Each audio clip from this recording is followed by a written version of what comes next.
Alstom, éthique et conformité. Le monde des affaires est parfois comparable à une course. Regardez là, une ligne de départ. À première vue, tous les coureurs semblent à égalité, non? Pourtant, si on regarde mieux parmi eux, certains pensent que pour remporter cette course, il faut contourner les règles.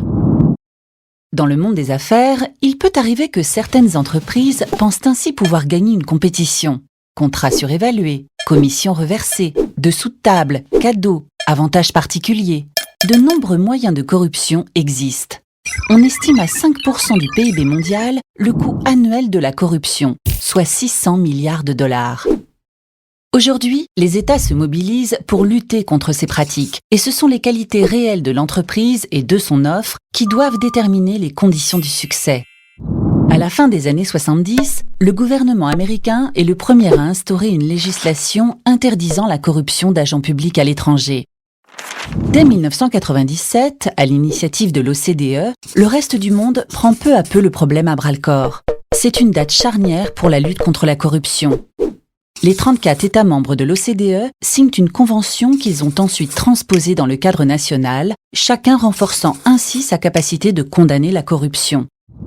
Les voilà dotés de véritables moyens de poursuite. Enquêteurs et juges des différents pays collaborent pour lutter contre la corruption. Les entreprises aussi ont conscience que l'intégrité est une force. Clean business is great business.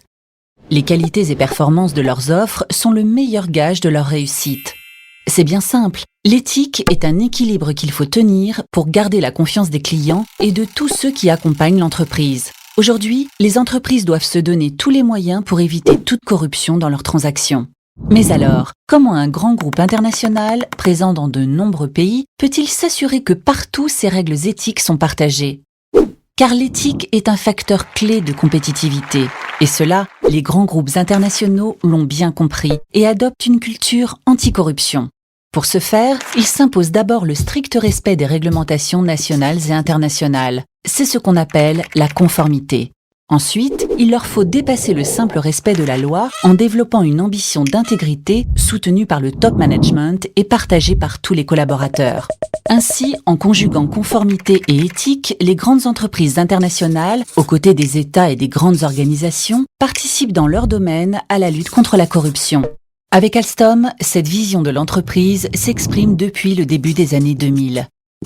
Le groupe en fait la condition de performance de ses activités au travers des 3 piliers.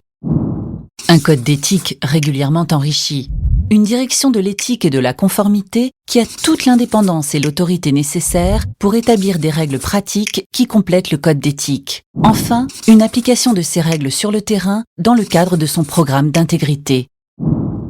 Avec Alstom, l'éthique est une véritable exigence.